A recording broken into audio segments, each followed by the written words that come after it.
Have you ever had the feeling that you're doing everything that you're supposed to do and it's still not working? That fine is as good as it gets and something in you knows that that's not enough?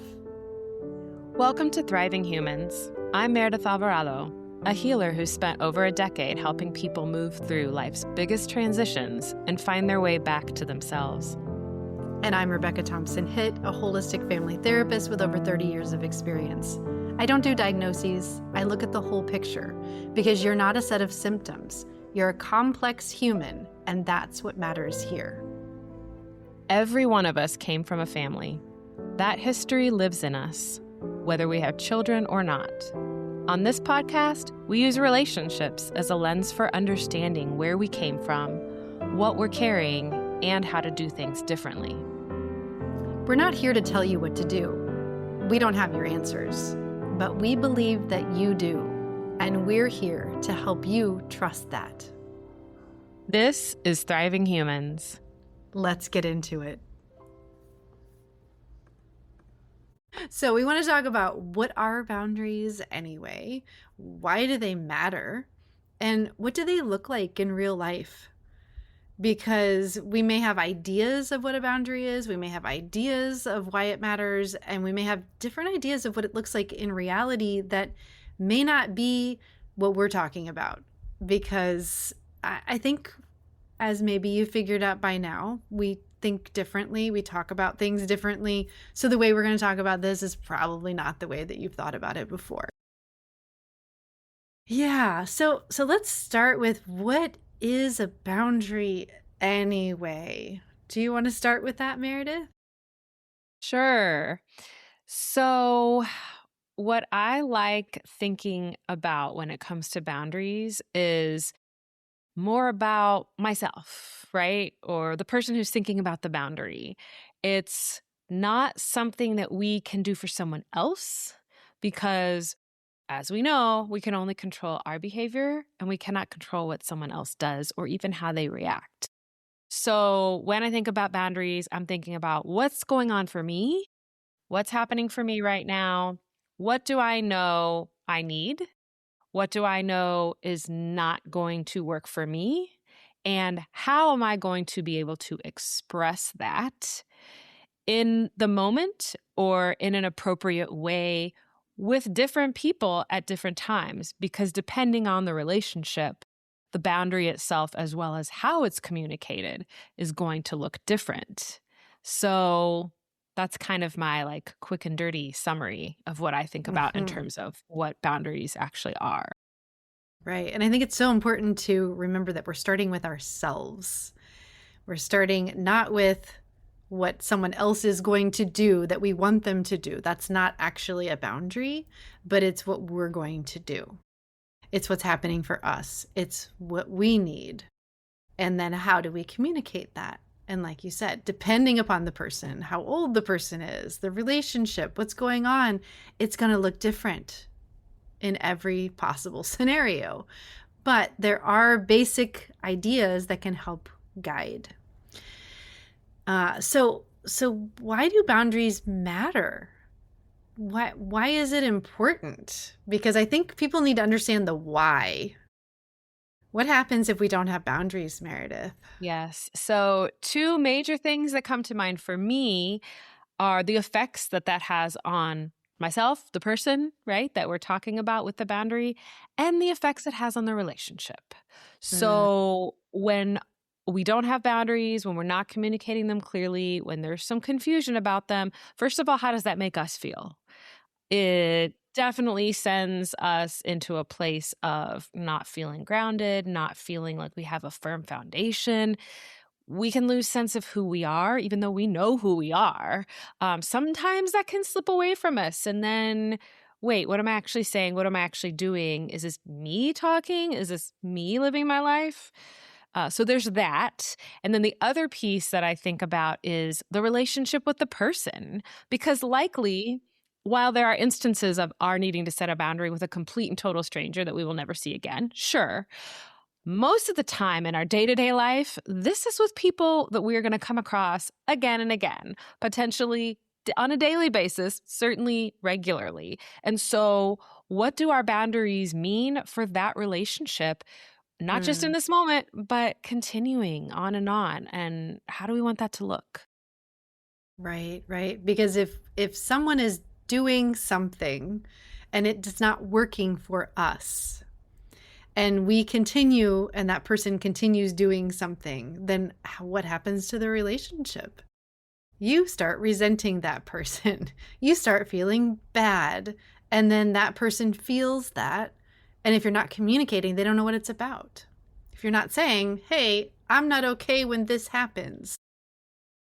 Yeah, so I'm thinking about one of my clients, and she's a young adult, and she had moved in with some friends. She was going to college and had moved in with some friends. She thought it was going to be so much fun and so great.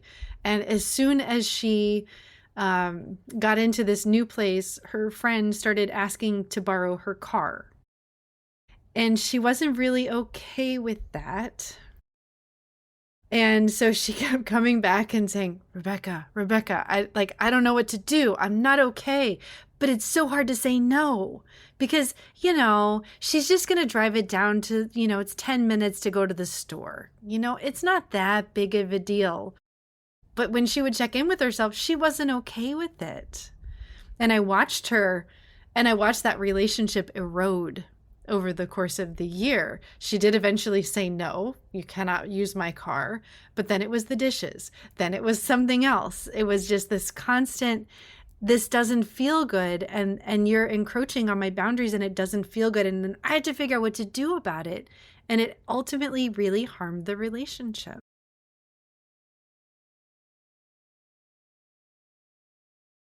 So there is the how did she feel? How did her roommate feel?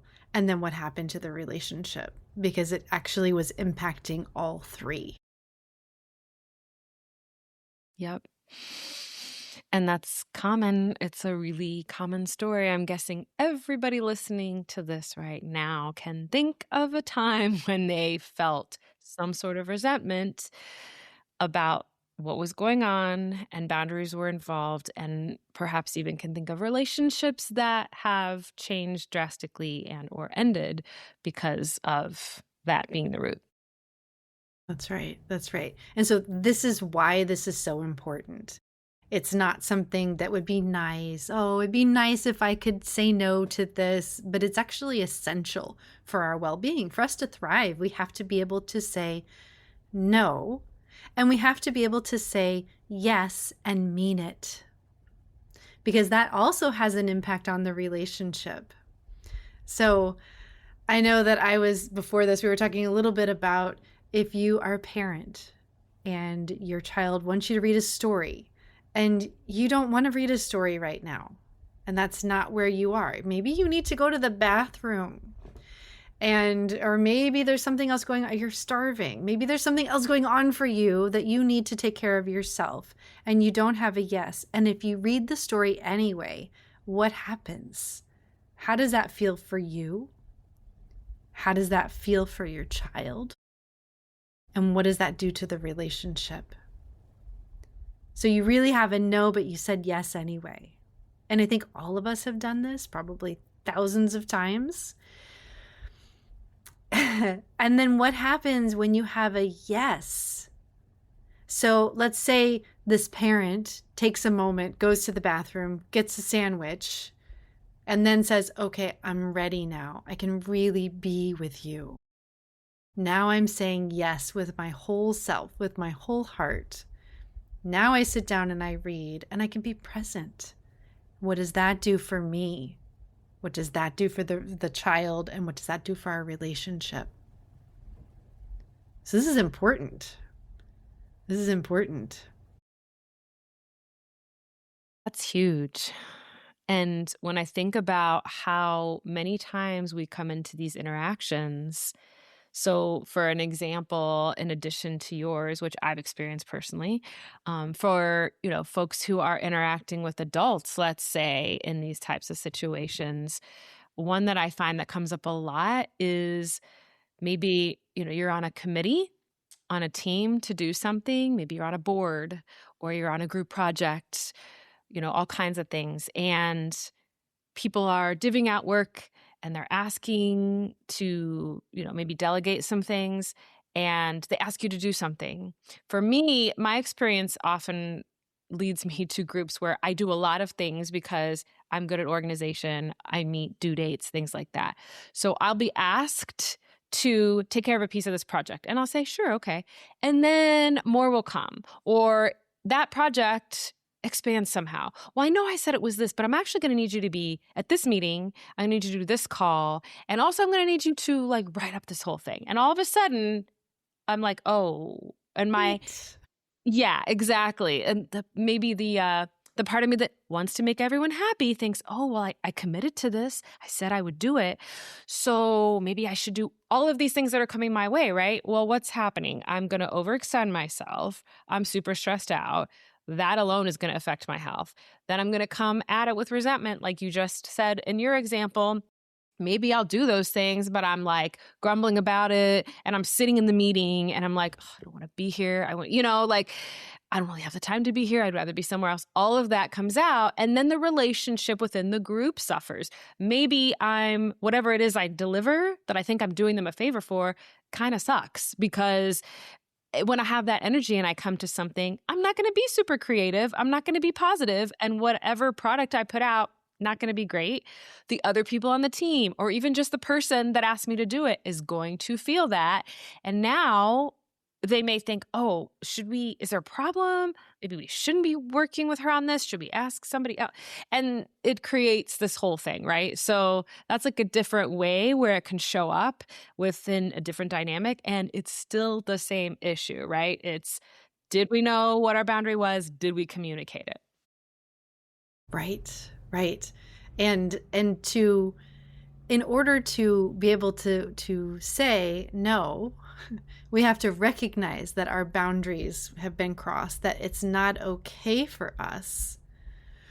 And so this might be a really great time to just take a moment and really think about, what does a yes feel like for you?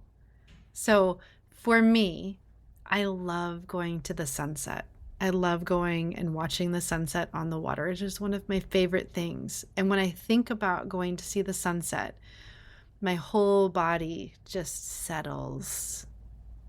And I feel so, and then at the same time, there's the settling, but then there's also this excitement. Now there's energy that's moving towards that. Yes, when is it? When can I go? Where are my keys? Let's go. So it's a yes. And then, so I want you to just take a moment. Do you have something that is a yes that you can feel in your body? And notice what happens. Something that you are really excited to do. Maybe that for you is, going out on your boat, or maybe it's going outside in nature. Maybe there's so many things that could be a yes. Maybe it's cuddling with your child if you're a parent. When you are well rested, then you have a yes. What is it? Where is your yes? And what does that feel like in your?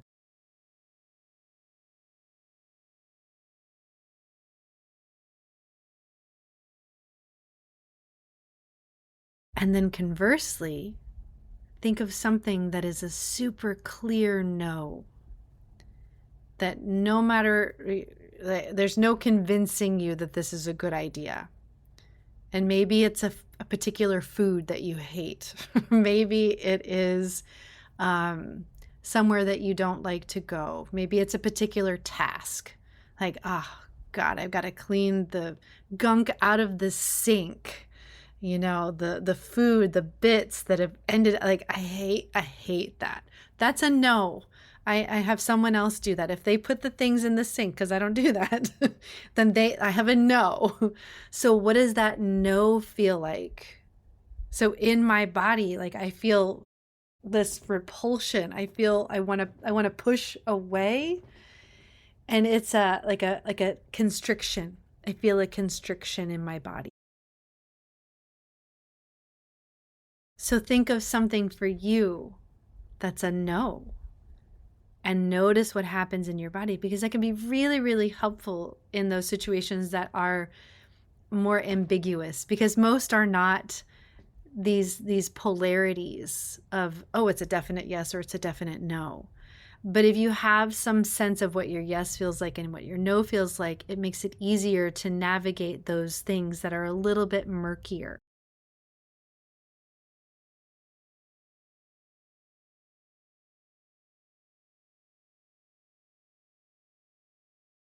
So in order to have a boundary, we need to know if we have a no about something. So let's talk a little bit about that, Meredith. Let's talk a little bit about how we end up not knowing how we feel about something. And if it's a yes or it's a no, how do we end up in that situation where as adults we don't even know? It is so interesting because what I have found is that most of us have been socialized by our society in such a way to often put external messaging first. So rather than going within, slowing down, being quiet, it's, well, this person has this opinion. But what my mom says is really important, or what my partner says is really important, or I really love this person I work with and I love their lifestyle, but they're doing this and they think that everyone should do this in this way. So after a time of that, which is interesting because I feel like kids are great about listening to themselves, and you can also often watch how they're being affected by those around them, and you can sometimes see that change. So when we get to be adults, we have internalized all these messages, and so we're not even realizing what our choices are that are from us and which ones are actually just messages we received that we think we should be doing, right? So I think to start with, it's just acknowledging and realizing that we may be walking around with ideas that aren't ours. And are we open to releasing those so that we can get down to the heart of the matter and really be able to hear those answers about what is for us and what is not for us?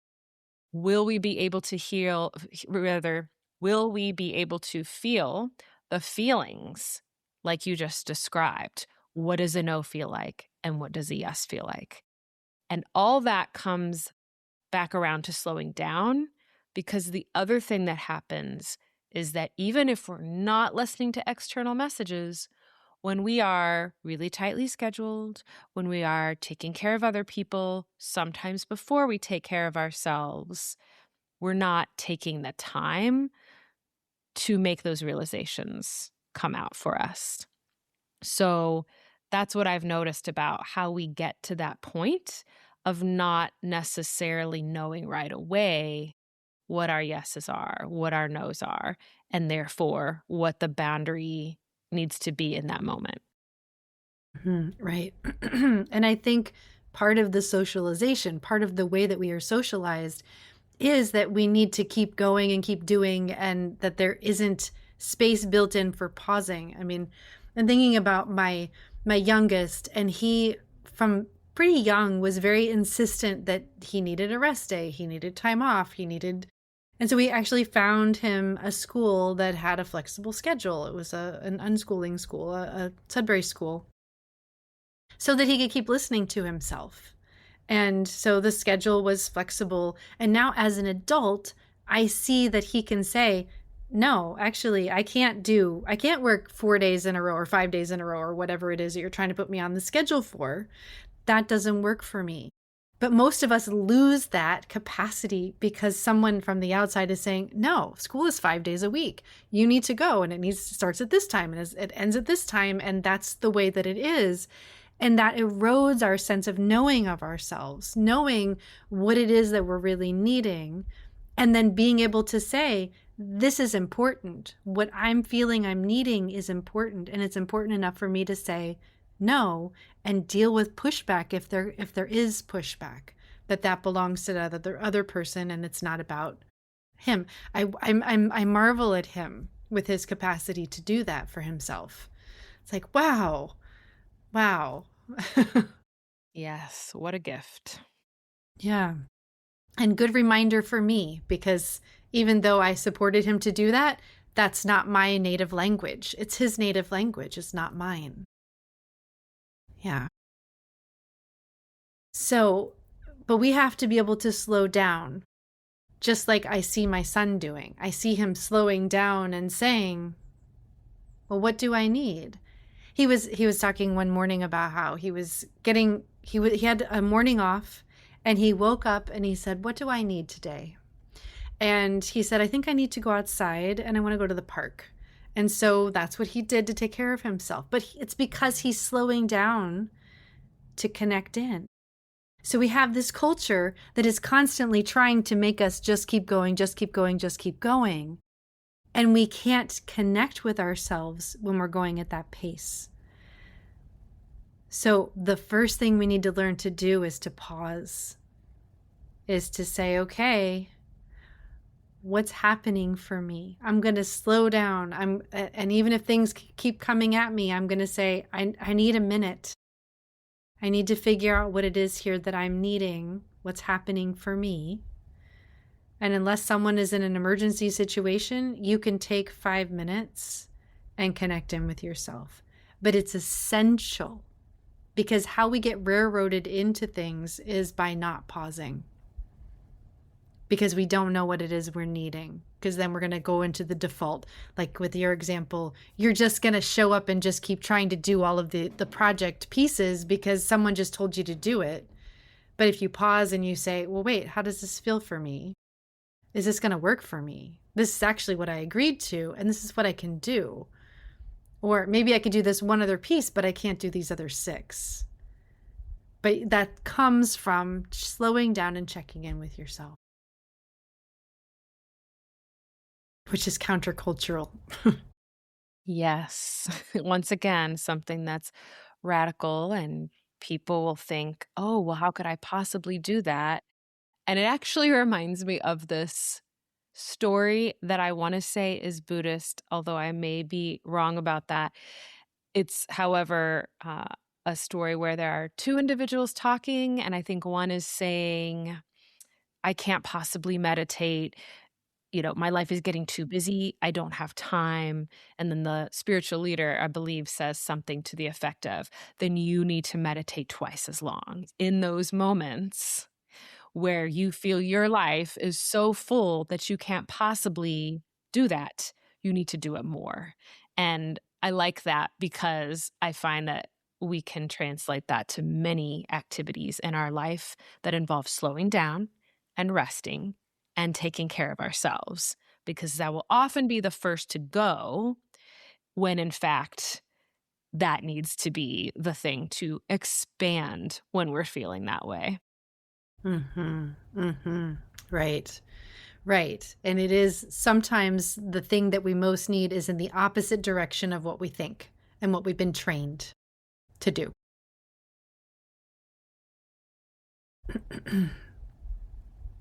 Mm-hmm. And many of us who are socialized as women are also very good at knowing what everybody else needs, like that external focus that you were talking about. But we're trained from the time that we were small to know everything that's happening all around us outside and make sure that we're taking care of other people. We're taking care of other people's needs, and less training with, well, what's actually happening for us. And I remember being in therapy. I had a really great therapist, and she was noticing how good I am at tracking everybody else. And she said, when you start trying to pay attention to yourself, you can't track other people and yourself at the same time. That you actually have to say, okay, yep, this is what's happening out here, and then come inside and check in with what's happening here, and that you cannot hold them both. And that's what I was trying to do. Like, well, I'm trying to hold this and I'm trying to hold myself. She's like, stop. She just said, stop. Just check in with what's going on for you. Scan your body. Noticing, do you have tight muscles? Can you feel your feet? Are you even in your body? And so that idea of, if you're socialized to to be really good at what's happening out here. That it is a process to get to the place where you can begin to notice what's happening in here, and that it requires that pause.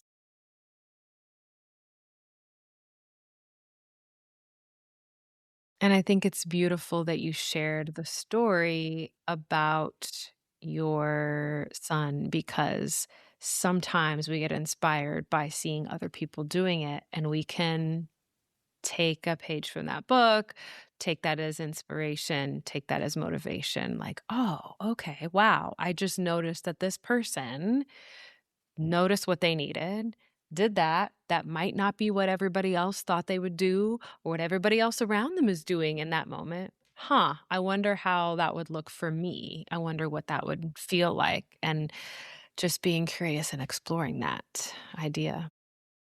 Absolutely. Absolutely. And I think that just the word curiosity reminds me that we may think we have to know what it is and we have to have it figured out.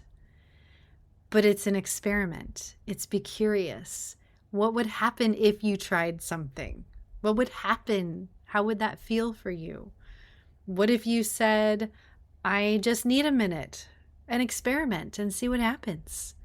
If you've never done it before, what happens? And other people may have feelings about that. So that's the other thing that you mentioned earlier as well is, you know, we can't control how the other people are going to respond when we're needing something, when we're trying to make space for our own needs, when we're trying to set a boundary. Somebody else might not like it at all, and that's not our responsibility. And that doesn't mean that we are wrong if someone else is having feelings about what it is that we're saying we need. That doesn't mean that it's wrong, or that we're bad, or that we're doing something wrong. And that's so helpful. So thank you for saying that, because I think that a lot of times people need to hear that specific idea. I know that as a parent, I definitely needed to hear that multiple times, because there would be instances where my young person wanted something in that moment and was being very vocal about it. And that definitely brought up feelings for me. And I would often acquiesce to whatever the request was, regardless of how I felt, regardless of whether it was really a yes. And over time, then struggled with the resentment and my response and, the potentially the relationship. And thankfully, at some point, I realized that not only was I not bad or wrong and that it was okay for me to take care of myself, that also it was a good example to my young person in those moments, because at some point they were going to need to be in the other position of someone asking something of them, and they were absorbing and noticing how I was responding. So that was also helpful for me. Like, not only is it not wrong or bad, it's actually a benefit, a favor, and a help to people, whether they're our kids or our friends or whoever it is, to model that method, because all of us as humans will struggle with this challenge. So everyone can benefit from a good example in paying attention to what they need. Right. Right. And so many of us didn't grow up with examples of what that looks like, and how powerful it has been in my life to watch the people who can say no, the people who know how to navigate their needs in a situation where maybe someone disagrees. Like, I'm staying with my friend, and yesterday someone came to the door and she was working, and they kept ringing the doorbell and kept knocking. And so she went downstairs and she said, I can't talk now. I'm busy. I'm sorry, and then she just closed the door, locked it, and came back upstairs. And I was like, wow.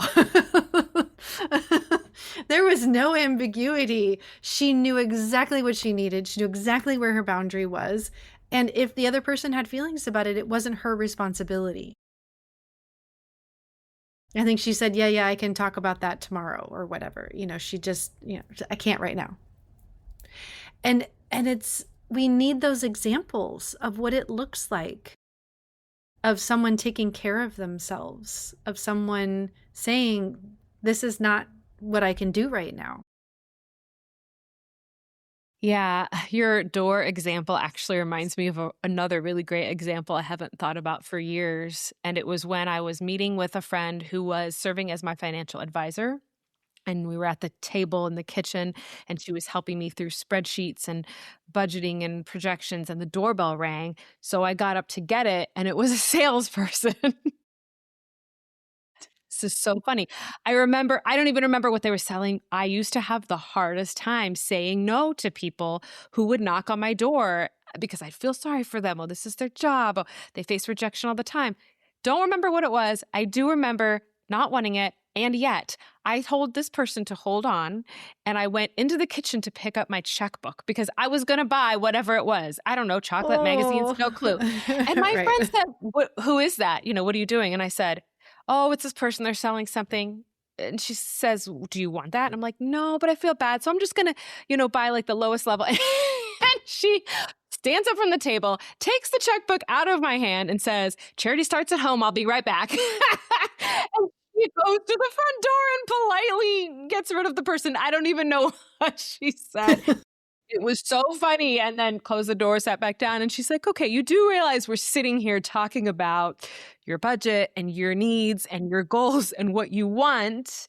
And so what just happened didn't necessarily line up with what you were just telling me. It was so funny. So anyway, another example, right? It's like we can even be in the moment thinking that, paying lip service to what it is we need. And it can sometimes be hard when we're faced with the people and the emotions. And it's still okay. We can do it. Everything was fine. I managed to escape with my checkbook intact. No one fell through the floor. It was all great. So. Right. Yeah. Yeah. And that's a great example of someone you'll never see again. And that, this is a boundary and this is what that can look like, and also what a great thing, what a great gift that you had someone who could say, wait, is this what you want? Do you want to do this? Do you want to buy this thing right now? No. Okay. So, and then she could support that next step of, well, this is what that boundary then looks like. Yeah. Great example. Yeah. But I want to go back to, how we are modeling. Your friend was modeling. My friend was modeling. We need those examples. Our kids, if we have kids, they need the example. And it's preferable if they don't have to wait for a random stranger who might be able to give them an example. It's great if they can have that example from us when they're still at home with us, right? And that is one of the biggest gifts that we can give our children and that we can give our friends. Your friend gave you such a gift, being able to say, no, I'll be right back. I'm going to go take care of this. Give me your checkbook.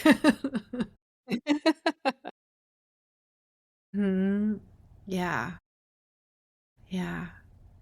I guess I want to talk a little bit about, I'm thinking about even with my friend when she went downstairs and she said no. I felt this twinge of, oh God, she just basically slammed the door in their face. Okay. So feeling like the bad guy, feeling like you're doing a disservice, to this other random person. I don't even know who it was, but, but like I felt a twinge inside. Oh, can we talk about that a little bit?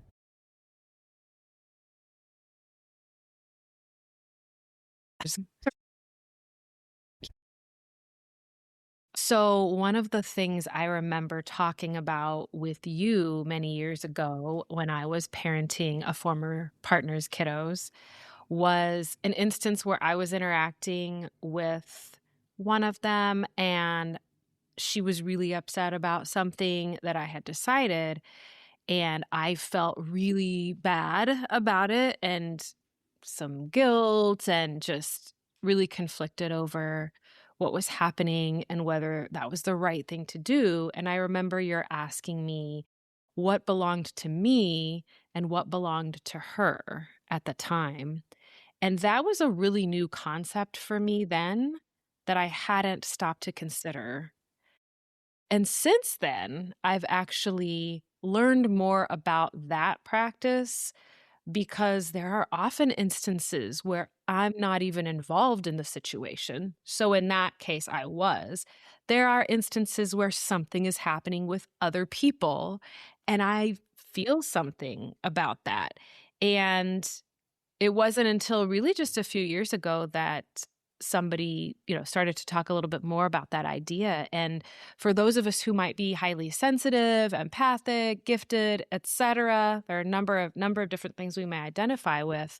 Sometimes we end up feeling things about situations that aren't even involving us, let alone those we're actually involved in, which can even be more intense. Learning what was actually mine, what feelings were mine, what emotions were I having that were about something I had an opinion about or something I felt, versus I'm viewing something, maybe it's taking me back to a situation that is not happening, that is not even related, or maybe it's that I'm picking up energetically on something. There can be a number of reasons. I think that going back to the idea we've already talked about in terms of taking the pause, having the moment to experience the silence and the slowness is really key and integral in identifying those types of situations. Right. So when we have been trained to be externally focused, we have also been trained not to be able to differentiate what belongs to us and what belongs to somebody else. And so when somebody else is having feelings, we feel responsible for those feelings, and they're not ours. So I had this tool, it's been a long time, but it was basically a piece of paper, and it was like a little triangle. And on one side, so you could like stand it up on a table and look at it. And on one side, it said, it belongs to me if I am having feelings. I am feeling sad, angry, scared. I'm thinking about different things. And then you flip it over and it belongs to the other person if they're the one having the feelings, if they are angry, sad, scared, if they are upset, if they are having the reaction, then that belongs to them. And so this idea of, okay, am I the one who's upset? Am I the one who's having big feelings? Okay, that belongs to me. Is the other person upset? Are they having big feelings? Are they having a strong reaction to something? Okay, that belongs to them.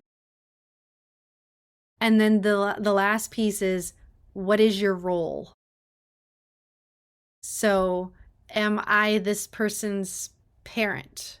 Are they a young child? Then I have responsibility to support that. Are they a young adult? That belongs to them. And lots of shades of gray in between. Right? And so what is my role is that other important question. So who's having the reaction and what is my role?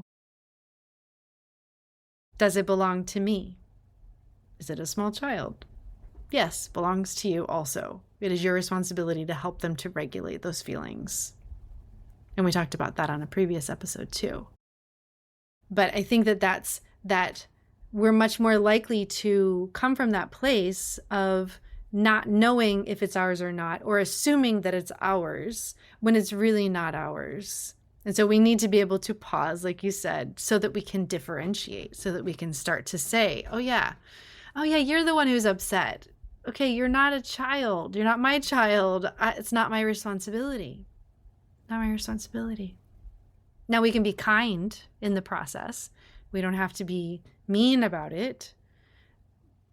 But that doesn't mean that we don't then have a boundary and recognize that's theirs. That's their responsibility. That's not mine. What is mine? How am I feeling? What do I need? That's my responsibility. Yeah. Hmm. Yeah. Yeah, and we may have feelings of feeling like we're the bad guy. We may still have some of those feelings, but then that belongs to us.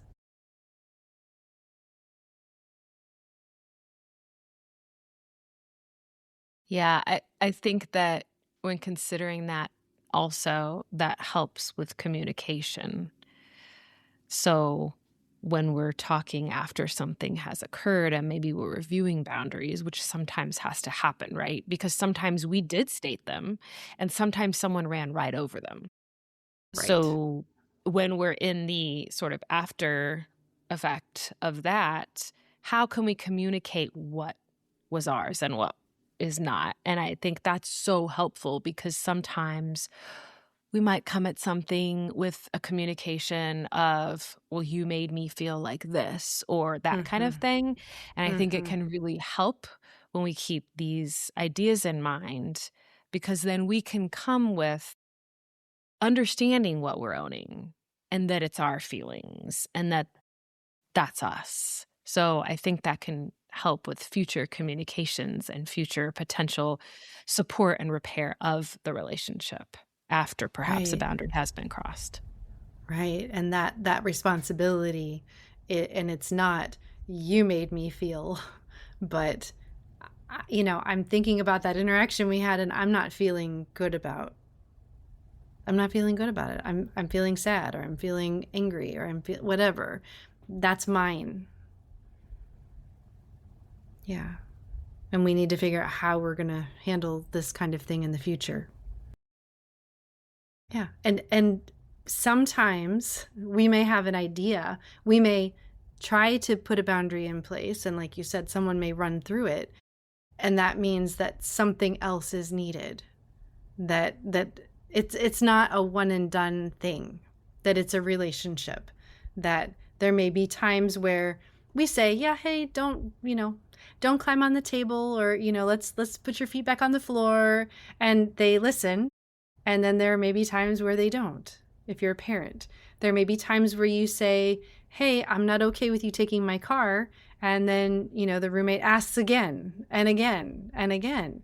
And so what then needs to shift? So it's not a one and done, I did my boundary and I'd never have to think about it again. It is a process, it's a relationship, it's an unfolding. And it's not black and white, it's not simple. And yet it is so important, as we said at the beginning, for our health, for the health of the other person, and for our relationship.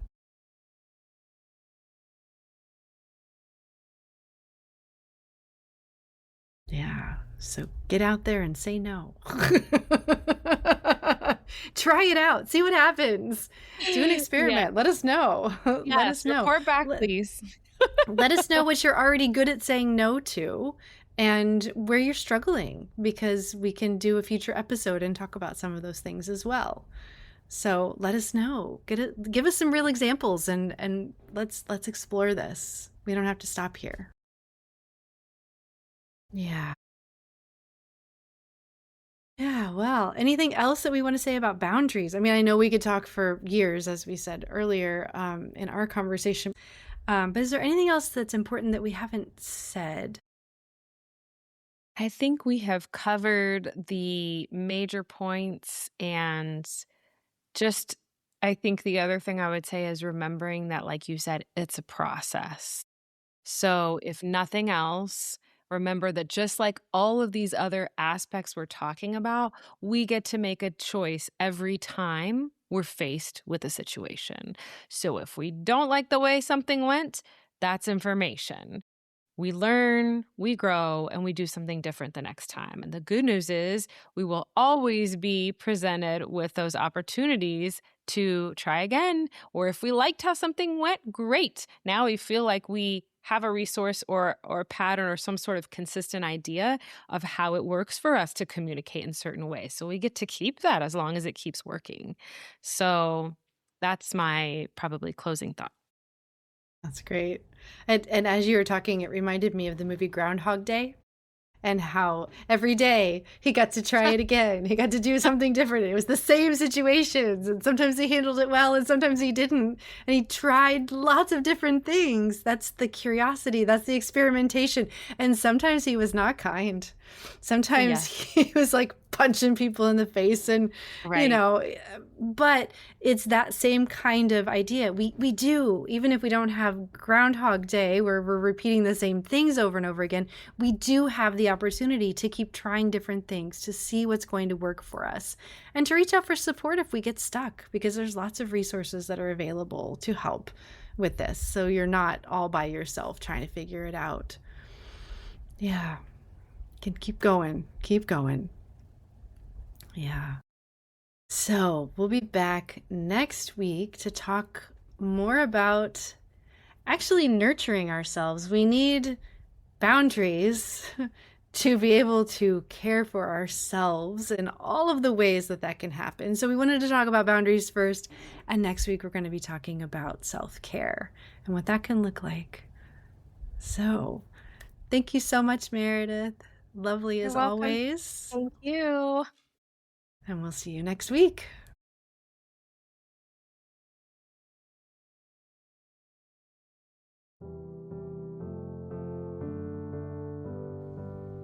Thank you so much for being here. These are the conversations we wish we'd had sooner, and we're so glad we get to have them with you now. And if something landed for you, sit with it. That's your inner knowing talking, and it's worth listening to. Be sure to follow and subscribe so you don't miss what's coming next. And keep an eye out for our Radical Rest Retreats. We'll have more details soon. Until then, keep thriving. And take good care.